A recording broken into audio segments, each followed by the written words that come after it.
नमस्कार, बहुत स्वागत है आपका। मैं आपके साथ सोनिका सिंह। आप देख रहे हैं गुलिस्तान न्यूज। वक्त हो चला है तमाम बड़ी खबरों को जानने का। शुरुआत इस वक्त की सबसे बड़ी जानकारी के साथ। कांग्रेस से हरीश रावत सीएम पद का चेहरा होंगे, ये इस वक्त की बड़ी जानकारी सामने आ गई है। कांग्रेस की तरफ से प्रदेश अध्यक्ष बने गणेश गोदियाल और प्रीतम सिंह को नेता प्रतिपक्ष बनाया गया है। उत्तराखंड में भी कांग्रेस ने अंदरूनी कलह को दूर कर लिया है। पंजाब के बाद अब उत्तराखंड में कांग्रेस हाईकमान ने अंदरूनी कलह को दूर कर दिया है। पूर्व मुख्यमंत्री हरीश रावत की अगुवाई में कांग्रेस चुनाव लड़ेगी, इस बात का ऐलान कर दिया गया है। कांग्रेस की तरफ से हरीश रावत को सीएम पद का उम्मीदवार बनाया गया है। कांग्रेस से हरीश रावत सीएम पद का चेहरा है। इसी के बीच प्रदेश अध्यक्ष गणेश गोदियाल को बनाया गया है। नेता प्रतिपक्ष के रूप में प्रीतम सिंह का चुनाव किया गया है। ये नामों का ऐलान कर दिया गया है। समय बहुत कम बचा है। आगामी विधानसभा चुनाव में कांग्रेस लगातार जुट गई है। अब पंजाब कांग्रेस के अंदर चल रही अंदरूनी कलह को दूर करने के बाद अब हाईकमान का पूरी नजर उत्तराखंड पर टिकी हुई है।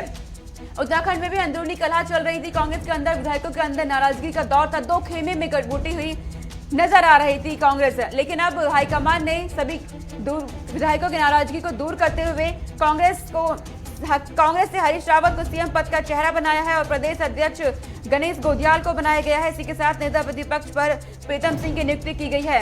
उत्तराखंड में अब कांग्रेस ने अंदरूनी कलह को दूर कर लिया है। आपको बता दें कि उत्तराखंड के लिए भी कांग्रेस पदाधिकारियों को ऐलान कर दिया गया है और लंबे समय से चले आ रहे सियासी संकट पर विराम लग गया है। तमाम जानकारी के साथ उत्तराखंड से हमारे ब्यूरो चीफ धीरेन्द्र प्रताप सिंह हमारे साथ जुड़ गए। सीधे तमाम जानकारी उनसे लेंगी। धीरेन्द्र, कांग्रेस की तरफ से सीएम पद का ऐलान कर दिया गया है। हरीश रावत का नाम सामने आया है। अब क्या बीजेपी के लिए मुश्किल होगी या चुनौती देंगे? कांटे की टक्कर देखने को मिलेगी अब? बिल्कुल सोनिका, देखिए जो कांग्रेस ने बहुत प्रतीक्षित समय के बाद अपना प्रदेश अध्यक्ष और नेता प्रतिपक्ष के साथ साथ उस चुनावी टीम की घोषणा कर दी। ताकि यह कहना सही नहीं होगा कि हरीश रावत को सीएम का चेहरा घोषित कर दिया है, लेकिन प्रायः जो देश की राजनीति है उसमें जो प्रचार अभियान समिति का अध्यक्ष होता है प्रायः वह प्रधानमंत्री या मुख्यमंत्री का चेहरा होता है। जैसे कि आपको ध्यान होगा सितंबर 2013 में जब नरेंद्र मोदी के प्रचार अभियान कमेटी का अध्यक्ष बनाया गया, वो प्रधानमंत्री है और प्रधानमंत्री बने। इसी तरह से उत्तराखंड में भी जो दोनों दलों में भाजपा हो या कांग्रेस जो प्रचार अभियान समिति का अध्यक्ष होता है वह प्रायः मुख्यमंत्री का चेहरा होता है। तो एक तरह से अघोषित रूप से हरीश रावत को प्रचार अभियान कमेटी का अध्यक्ष घोषित करके कांग्रेस ने उनको मुख्यमंत्री का चेहरा बनाने की घोषणा भी कर दी है। इसके साथ ही कांग्रेस ने जो टीम बनाई है उसमें क्षेत्रीय जातीय संतुलन के साथ साथ गुटी संतुलन भी उन्होंने बहुत अच्छे से बनाया हुआ है। आप देखें जो गणेश गोदियाल है वो श्रीनगर गढ़वाल से आते हैं और जो प्रीतम सिंह है वो जौनसार से आते हैं। अब जो 4 कार्यकारी अध्यक्ष भी इसके साथ साथ बनाया है, जिसमें 3 जो है वो कुमाऊं मंडल से है। तो इस तरह से देखें तो बहुत ही सटीक और बहुत ही संतुलित उन्होंने टीम बनाई है। इसके साथ ही जो अलग अलग समितियां बनाई हो, प्रचार समिति हो या मीडिया का जो पैनल बनाया है, उन सारों में एक जबरदस्त संतुलन आपको देखने को मिलेगा। यानी कि धीरेन्द्र हर एक वर्ग, हर एक खेमे और जातीय समीकरण को साधने की पूरी कोशिश की है कांग्रेस ने। बिल्कुल बिल्कुल, आप देखिए कि उसमें जो समिति बनाई है, जो 4 कार्यकारी अध्यक्ष है, उसमें एससी, ब्राह्मण और ठाकुर 3 अलग अलग चेहरे हैं। तो इस तरह से देखें तो उन्होंने जातीय समीकरण के हिसाब से बहुत ही संतुलित यह चेहरे घोषित किए हैं। गुट की बात करें तो 2 गुट थे, प्रीतम सिंह और हरीश रावत। तो जो गणेश गोदियाल हैं वो प्रीतम गुट के हैं और प्रदेश अध्यक्ष का जो पद है एक तरह से कह सकते हैं कि हरीश रावत गुट के पास चला गया है। जबकि जो 4 कार्यकारी अध्यक्ष है उसमें से जो 3 है वो पूर्व प्रदेश अध्यक्ष और वर्तमान में नेता प्रतिपक्ष बने प्रीतम सिंह के करीबियों में आते हैं। तो इस तरह से देखें हरीश रावत और प्रीतम सिंह का जो गुटीय लड़ाई थी उसमें एक जबरदस्त बैलेंस, जबरदस्त संतुलन पार्टी आलाकमान ने बना दिया है, जिसका पूरा लाभ कांग्रेस को 2022 के चुनाव में मिलेगा। हालांकि दोनों जो पद हैं प्रदेश अध्यक्ष और नेता प्रतिपक्ष का, दोनों के सामने अलग अलग तरह की चुनौतियां हैं, क्योंकि प्रदेश अध्यक्ष को तत्काल जो है चुनाव में उतरना है और जो पूर्व अध्यक्ष है वो चाहे किशोर उपाध्याय हो या प्रीतम सिंह हो, इन सबको साथ लेकर के चलने की एक चुनौती भी उनके सामने होगी। इसके साथ ही जो प्रीतम सिंह है उनको बहुत कम समय में नेता प्रतिपक्ष के तौर पे विधानसभा के सदन पटल पे अपनी उपयोगिता, अपनी महत्ता साबित करनी होगी, क्योंकि चुनाव में जाना है। इसलिए दोनों ही पदों के व्यक्तियों को अपनी पूरी क्षमता के साथ काम करना होगा और शायद आलाकमान ने बहुत ही विचार विमर्श करके, यानी 27 दिन यानी 1 महीने के आसपास का समय लग गया इनके नामों की घोषणा में, तो बेहद सोच समझ करके ही सारे फैसले लिए हैं। तो कांग्रेस के अंदर जो विधायकों की नाराजगी चल रही थी तो क्या वो दूर होती हुई नजर आ रही है आपको? क्या कांग्रेस 2022 को साधने के लिए तैयार है पूरी तरह? अब बिल्कुल देखिए, जो कांग्रेस ने कल देर रात घोषणा की है टीम की, उसको देखते हुए निश्चित रूप से हम कह सकते हैं कि कांग्रेस आलाकमान ने पूरी कोशिश की है कि जो नाराजगी या जो गुटीय असंतुलन, जो गुटीय मतभेद चल रहे थे, उसको दूर कर दिया जाए। अब ये तो देखने वाली बात होगी सोनिका की, जो इतना विचार विमर्श, इतनी सूझबूझ और सोच के बाद ये फैसले लिए गए, कमेटियां बनाई गई, उसका चुनाव में कितना लाभ कांग्रेस को मिलता है, ये भी देखने वाली बात होगी। लेकिन जो टीम है उसको देख करके जितने भी पॉलिटिकल ऑब्जर्वर्स हैं वो यही कह रहे हैं, जो राजनीतिक विश्लेषक है राज्य के, कि कांग्रेस ने एक जबरदस्त टीम बनाई है और भाजपा के सामने एक बड़ी चुनौती पेश की है। धीरेन्द्र, तमाम बड़े चेहरों के नाम सामने रख दिए गए हैं। आप बात करें अगर मुद्दों की, तो कौन से अहम मुद्दे हैं कांग्रेस की तरफ से? लगातार मैं आपको बता रहा हूं कि इस बार के चुनाव में सबसे बड़ा मुद्दा होगा कोरोना के लिए जो काम किया है सरकार ने, वह सबसे बड़ा मुद्दा होगा। और इसके साथ ही महंगाई, बेरोजगारी और भ्रष्टाचार भी कांग्रेस के मुद्दों में शामिल है, क्योंकि कांग्रेस ने घोषणा पत्र समिति भी बनाई है। अब उनकी जो घोषणा पत्र समिति है, जब वो घोषणा पत्र तैयार करेगी तो पता चलेगा कि किन मुद्दों को लेकर के वास्तव में चुनाव मैदान में उतरेंगे। लेकिन अभी जो कांग्रेस के धरना प्रदर्शन, सरकार के खिलाफ जो विरोध होता आया है, उसमें ये 4 मुद्दे बेहद अहम रोल निभाते रहे हैं। इन्हीं 4 मुद्दों पे कांग्रेस सरकार को घेरती आई है सोनिका। तो अब क्या लगता है आगे किस तरह की टक्कर देखने को मिलेगी? क्योंकि आप आदमी पार्टी की तरफ से भी कहा गया है कि वो लगातार रणनीति में उतर गई है उत्तराखंड के अंदर, तो कितनी टक्कर आप देख रहे हैं राजनीतिक दलों के अंदर उत्तराखंड में? बिल्कुल सोनिका, देखिए इस बार का जो सियासी महाभारत है 2022 का, वो बेहद एक तरह से दिलचस्प होगा कह सकते हैं, क्योंकि जो प्रदेश बीजेपी की सरकार का नेतृत्व कर रहे पुष्कर सिंह धामी वो कुमाऊं मंडल से आते हैं, और कांग्रेस ने भी जो चेहरा एक तरह से मुख्यमंत्री के लिए तय किया है, यानी प्रचार अभियान समिति का, जो चुनाव प्रचार अभियान समिति के अध्यक्ष हैं हरीश रावत, अगर उनकी बात करें तो वो भी कुमाऊं मंडल से आते हैं। ठीक है धीरेन्द्र, बहुत तमाम जानकारी आपने दी कि आगामी विधानसभा को लेकर के कांग्रेस किस तरीके से रणनीति में उतर रही है। बहुत शुक्रिया आपका तमाम जानकारी हम तक पहुंचाने के लिए। आगे रुक करते हैं, बात उत्तराखंड की कर रहे हैं, तो आगामी विधानसभा चुनाव में समय बहुत कम बचा है। ऐसे में आम आदमी पार्टी की तरफ से भी मुख्यमंत्री चेहरा हो सकते हैं कर्नल अजय कोठियाल। सिसोदिया ने संकेत दे दिए हैं, आपने तैयारी शुरू कर दी है इसको लेकर के, क्योंकि विधानसभा चुनाव में बहुत ही कम समय बचा है। आपकी उत्तराखंड में विधानसभा चुनाव लड़ने की पूरी तरीके से तैयारी कर ली है। आम आदमी पार्टी एक तरीके से पूरी तैयारी में जुट गई है। आम आदमी पार्टी को एक मजबूत और स्थानीय चेहरे की तलाश है। आपको बता दें कि आम आदमी पार्टी की तरफ से कर्नल अजय कोठियाल मुख्यमंत्री का चेहरा हो सकते हैं। सिसोदिया ने इसके संकेत दे दिए हैं और लगातार आम आदमी पार्टी अपनी तैयारियों में जुट गई है। आम आदमी पार्टी की तरफ से लगातार तैयारियां की जा रही है। वहीं सिसोदिया ने भी संकेत दे दिए हैं कि आप पूरी तरीके से तैयारी में जुट गई हैं, क्योंकि समय बहुत कम बचा है। ऐसे में बिजली को लेकर के भी लगातार सियासत देखी गई। आम आदमी पार्टी की तरफ से मुफ्त बिजली का ऐलान उत्तराखंड में किया गया। वोटर्स को साधने की पूरी कोशिश की जा रही है आम आदमी पार्टी की तरफ से भी, क्योंकि आम आदमी पार्टी के कार्यकर्ता लगातार बूथ लेवल पर भी उतर आए हैं। उत्तराखंड की बात कर रहे हैं हम, सिसोदिया ने भी संकेत दे दिए हैं कि आम आदमी पार्टी तैयारियों में जुट गई है। और आम आदमी पार्टी की बात कर रहे हैं तो आम आदमी पार्टी की उत्तराखंड में विधानसभा चुनाव लड़ने की तैयारी पूरी कर ली गई है। आम आदमी पार्टी को एक मजबूत और स्थानीय चेहरे की तलाश है।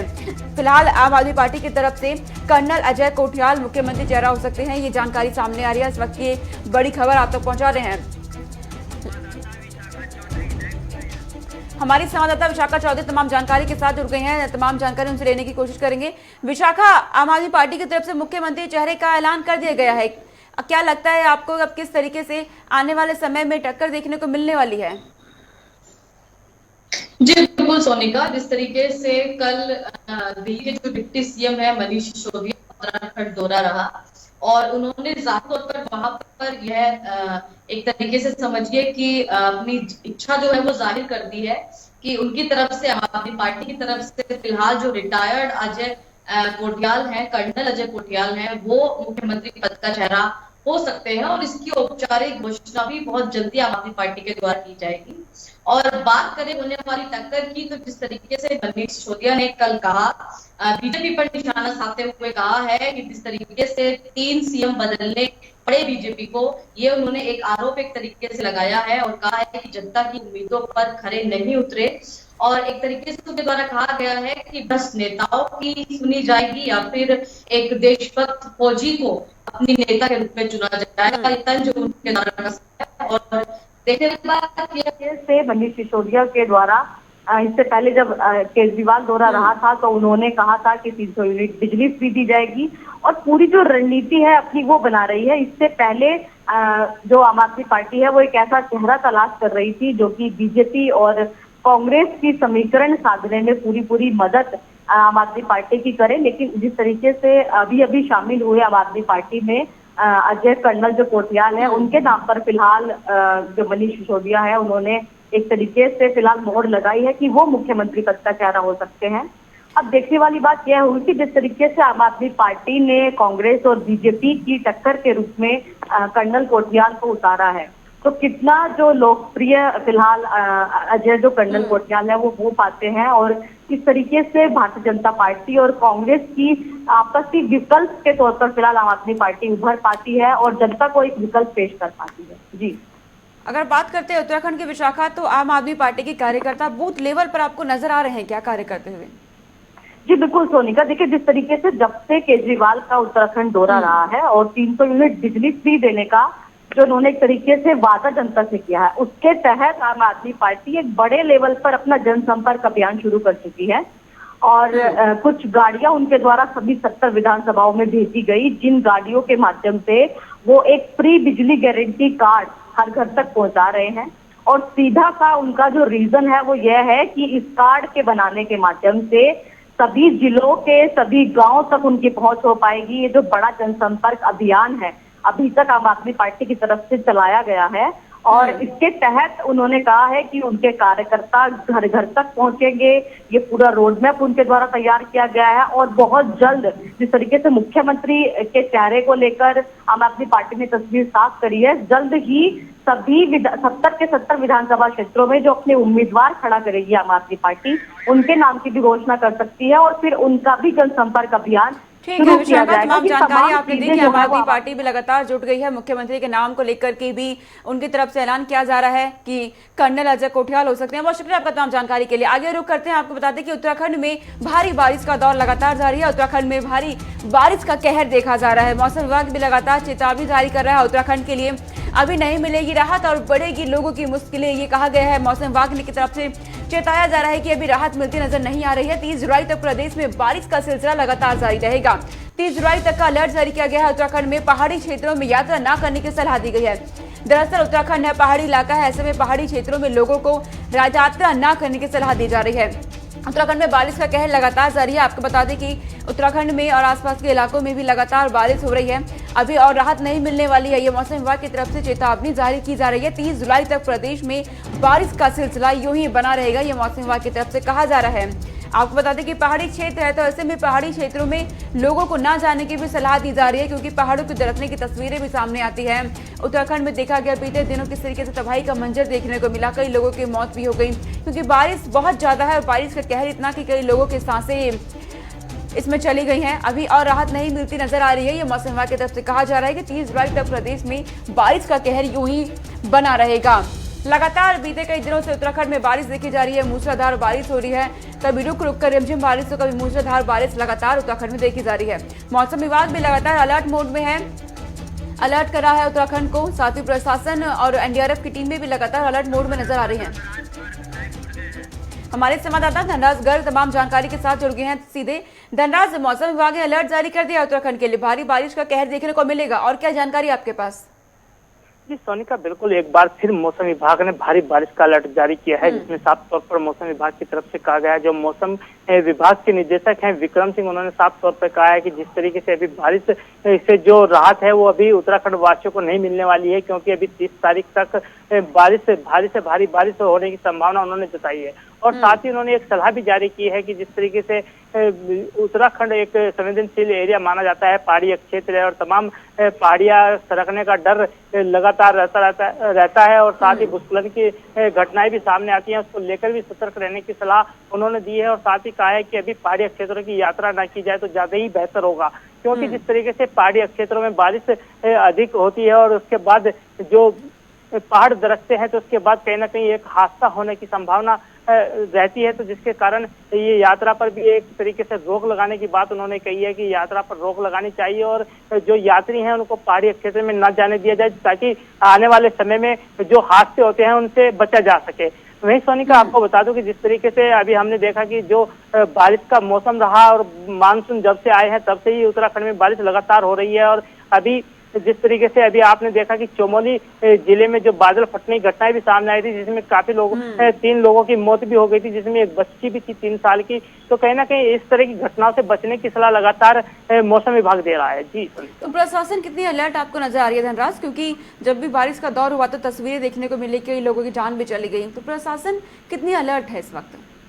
जी बिल्कुल सोनिका, जिस तरीके से मौसम विभाग ने जो चेतावनी जारी की है उसमें साफ तौर पर प्रशासन को भी अलर्ट किया गया है और जो एनडीआरएफ टीम है उसको भी अलर्ट किया गया है, आपदा प्रबंधन को भी अलर्ट किया गया है। तो अब देखने वाली बात यही होगी कि आखिर जिस तरीके से अभी हाल ही में 3 लोगों की मौत हुई थी और जो उसके बाद कितनी सतर्क प्रशासन आता है, तो अब देखने वाली बात यही होगी कि आगे आने वाले समय में प्रशासन किस तरह की व्यवस्थाएं वहां पर करता है। हालांकि मौसम विभाग ने साफ तौर पर कहा है कि ऐसे में नदियां भी उफान पर आ सकती हैं और जो नदियों के आसपास के लोग हैं उनको भी सतर्क किया जाए, उनको वहां से हटाया जाए। तो क्योंकि जिस तरीके से नदियां उफान पे आती है तो कहीं ना कहीं बाढ़ आने की जो घटनाएं होती हैं उसमें काफी लोगों की जान भी चली जाती है और जान माल का नुकसान काफी होता है। उसको लेकर भी सतर्कता बरतने की प्रशासन को सलाह दी गई है। जी धनराज, इस वक्त कैसा मौसम है उत्तराखंड का, जानकारी दीजिएगा। जी सोनिका, बिल्कुल जिस तरीके से मौसम विभाग ने चेतावनी जारी की है कि 30 तारीख तक ये मौसम खराब रहने की संभावना जताई है। हालांकि उन्होंने साफ तौर पर कहा है कि अभी 24 और 25 तारीख को मौसम थोड़ा साफ रहेगा। जिस तरीके से अभी देखा जाए तो अभी राजधानी देहरादून की बात करें तो राजधानी देहरादून में धूप खिली हुई है, लेकिन पहाड़ी क्षेत्रों में अभी भी जानकारी रुक-रुक बारिश हो रही है और मौसम विभाग की तरफ से क्या कुछ कहा जा रहा है उत्तराखंड को लेकर। बहुत शुक्रिया आपका तमाम जानकारी हम तक पहुंचाने के लिए। आगे रुक करते हैं, आपको बता दें कि पेगासस जासूसी कांड को लेकर के अब उत्तराखंड में कांग्रेस लगातार प्रदर्शन कर रही है, साथ ही मामले की जांच की मांग भी की जा रही है। जासूसी कांड को लेकर आज यूथ कांग्रेस ने हल्द्वानी में बुद्ध पार्क में प्रधानमंत्री नरेंद्र मोदी का पुतला फूका। उन्होंने आरोप लगाया कि घबराहट के चलते अब केंद्र सरकार पत्रकारों और विपक्षी नेताओं की फोन टैपिंग करा रही है। इससे यह जाहिर हो रहा है कि केंद्र सरकार सबकी आवाज को दबाने की काम कर रही है। यह पहला मामला नहीं है जब केंद्र सरकार द्वारा कराई जा रही फोन टैपिंग का मामला सामने आया हो, लिहाजा इस मामले की पूरी जांच होनी चाहिए, ये कांग्रेस कार्यकर्ताओं की तरफ से लगातार कहा जा रहा है। टेलीविजन स्क्रीन पर तस्वीरें आप इस वक्त देख रहे हैं। जासूसी कांड को लेकर यूथ कांग्रेस की तरफ से प्रदर्शन लगातार किया जा रहा है। इस कांड को लेकर के राजभवन कूच भी किया गया था कांग्रेस कार्यकर्ताओं की तरफ से, कई गिरफ्तारी भी हुई इसमें लोगों की लगातार, लेकिन मामले में लगातार प्रदर्शन जारी है यूथ कांग्रेस की तरफ से। तस्वीरें इस वक्त आप देख रहे हैं कि प्रधानमंत्री नरेंद्र मोदी का पुतला फूका गया है। कार्यकर्ताओं में गुस्सा नजर आ रहा है। जाहिर सी बात है कि जैसे मुद्दे को लेकर के विपक्षी लगातार सरकार को घेरने की कोशिश भी कर रही है। जासूसी कांड को लेकर यूथ कांग्रेस का प्रदर्शन इस वक्त आप टेलीविजन स्क्रीन पर देख रहे हैं। प्रधानमंत्री नरेंद्र मोदी का पुतला फूका गया है। आपको बता दें कि जासूसी कांड को लेकर आज यूथ कांग्रेस ने हल्द्वानी के बुद्ध पार्क में पीएम नरेंद्र मोदी का पुतला फूका। साथ ही उन्होंने आरोप भी लगाया है कि घबराहट के चलते केंद्र सरकार पत्रकारों और विपक्षी नेताओं की फोन टैपिंग करा रही है। आपको बता दें कि ये पूरा मामला मानसून सत्र में भी देखा गया। ध्यान में आया है पूरे हिंदुस्तान के कि बीजेपी नेताओं ने एक ऐप के माध्यम से कांग्रेस ही नेताओं की और 40 पत्रकारों की जासूसी की है। तो उस जासूसी के विरोध में हम युवा कांग्रेस जो है पूरे देश भर में हमें आदेश हुआ है और इस चीज़ का हम विरोध कर रहे हैं और लगातार करते रहेंगे। क्या मांग करते हैं? हमारी मांग यह है कि हमारे कांग्रेसी नेताओं की जासूसी बंद की जाए।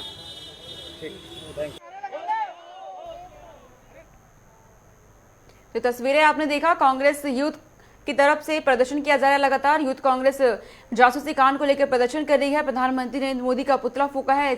आपकी टेलीविजन स्क्रीन पर तस्वीरें हम आपको दिखा रहे हैं। जासूसी कांड को लेकर यूथ कांग्रेस की तरफ से लगातार मामले की पूरी जांच हो, इसको लेकर के मांग की जा रही है। प्रदर्शन किया जा रहा है लगातार, मामले की पूरी जांच की भी मांग यूथ कांग्रेस की तरफ से की जा रही है।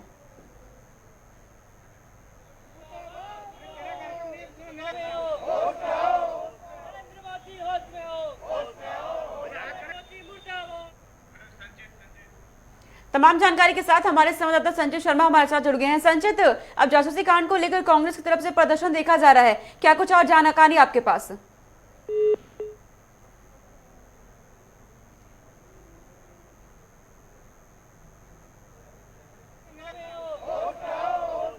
तो तस्वीरें इस वक्त आप देख रहे हैं टेलीविजन स्क्रीन पर। जासूसी कांड को लेकर यूथ कांग्रेस की तरफ से लगातार हल्ला बोल किया जा रहा है, प्रदर्शन किया जा रहा है।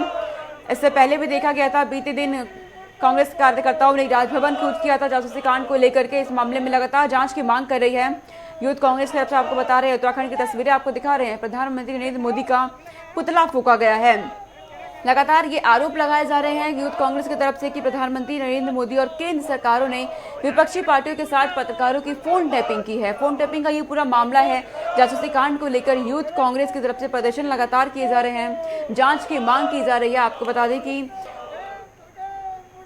और विपक्षी पार्टियों की तरफ से ये भी कहा जा रहा है कि यह पहला मामला नहीं है जब केंद्र सरकार द्वारा कराई जा रही फोन टैपिंग का मामला सामने आया हो। लिहाजा इस पूरे मामले पर जांच की मांग की जा रही है यूथ कांग्रेस की तरफ से। प्रदर्शन आप इस वक्त देख रहे हैं तस्वीरों पे। यूथ कांग्रेस लगातार प्रदर्शन कर रही है। बीते दिन भी प्रदर्शन देखा गया, राजभवन को कूच किया था, जिसके बाद कई लोगों की गिरफ्तारी भी इस मामले में हुई। पुलिस द्वारा रोका भी गया, पुलिस के साथ झड़प की तस्वीरें भी सामने आई थी। इस वक्त की तस्वीरें आपको दिखा रहे हैं, हल्द्वानी की तस्वीरें हैं। ये हल्द्वानी में यूथ कांग्रेस लगातार प्रदर्शन कर रही है। प्रधानमंत्री नरेंद्र मोदी के खिलाफ, केंद्र सरकार के खिलाफ पीएम मोदी का पुतला फूंका गया है। आरोप लगाए गए हैं कि केंद्र सरकार द्वारा पत्रकारों और विपक्षी पार्टियों की फोन टैपिंग की जा रही है। ये पूरा मामला आपको बता दें कि मानसून सत्र में देखा गया कि लगातार हंगामे की भेंट चढ़ गया था। पेगासस जासूसी कांड का ये पूरा मामला है। अब इसे लेकर विपक्षी पार्टियां लगातार सरकार को घेरने में लगी हैं। कांग्रेस पार्टी लगातार इस मुद्दे को लगातार उठा रही है और प्रदर्शन कर रही है। इस वक्त हल्द्वानी की तस्वीरें आप देख रहे हैं।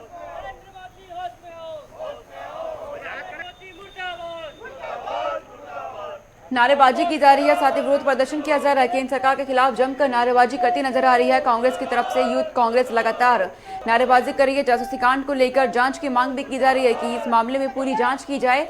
जासूसी कांड का पूरा मामला है, आपको बता दें। इसके लेकर के कांग्रेस कार्यकर्ता, यूथ कांग्रेस लगातार केंद्र सरकार को घेरने में लगे हैं।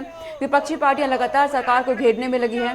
साथ ही कांग्रेस कार्यकर्ताओं की तरफ से आरोप लगाया जा रहा है कि केंद्र सरकार लगातार फोन टैपिंग कर रही है विपक्षी पार्टियों और पत्रकारों की। ये आरोप लगाए जा रहे हैं यूथ कांग्रेस की तरफ से। संचित शर्मा हमारे साथ जुड़ गए तमाम जानकारी के साथ। संचित, ये पूरा जासूसी कांड के मामले के बाद अब कांग्रेस की तरफ से लगातार प्रदर्शन किया जा रहा है, क्या कुछ और जानकारी आपके पास?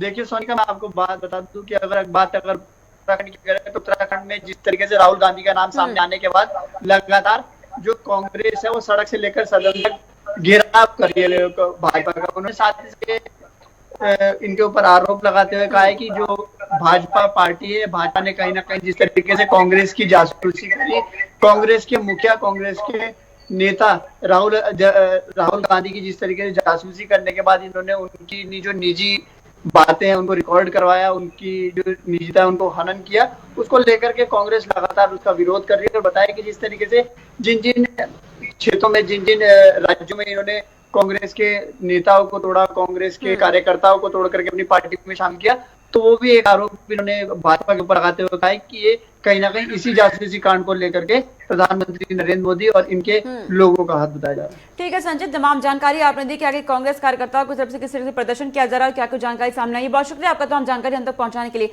तमाम बड़ी खबरों से आपको रूबरू कराया, लेकिन अब वक्त हो चला है आपसे अलविदा लेने का। तो इस बुलेटिन में इतना है। देश और दुनिया की तमाम खबरों के लिए देखते रहिए गुलिस्तान न्यूज। नमस्कार।